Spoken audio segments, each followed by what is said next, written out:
Hello and welcome to the Radio Scilly video news. Sign up to our YouTube channel at youtube.com/Radio Scilly. A planned charity triathlon next weekend on Tresco has been so popular that organisers have been able to extend the number of participants. Originally only 20 people had been allowed, but as James Druce explains, there's been so much interest amongst islanders who want to take up the cycle, swim and run around the island for cystic fibrosis, they've allowed more entrants. We initially said we were going to have a field of 20 because it's small enough for us to manage but big enough to be quite competitive and a good day.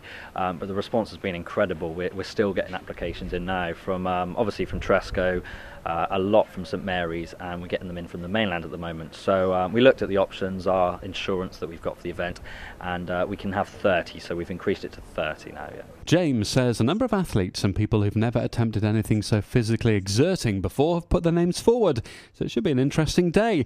Some Tresco residents have been training nightly for the event. I think it's a good mix of some people who are very competitive and athletic and have done marathons and triathlons before, and there are a lot of people that have never attempted anything like it before and have been training like pretty much every week. James says it's up to entrants to find the best way to keep warm during the swim. Wetsuits will be allowed.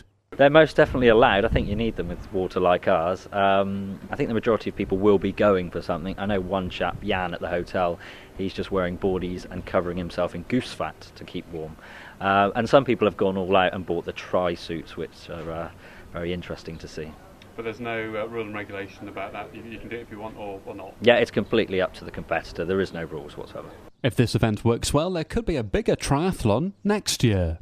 It's the first event, you know, there's always going to be teething problems. There's always a possibility of doing this every year, like the marathon was. So we think 30 is the maximum we can do for the first year. It'll also be World Cup final day, and there'll be music from island band Backchat in the New Inn after the event. Basically, yeah, we've got the big start at the just by the quay there. You've got the swim, you've got the cycle, you've got the run. We're finishing off at the New Inn. There's live music by Backchat, I believe, from St Mary's.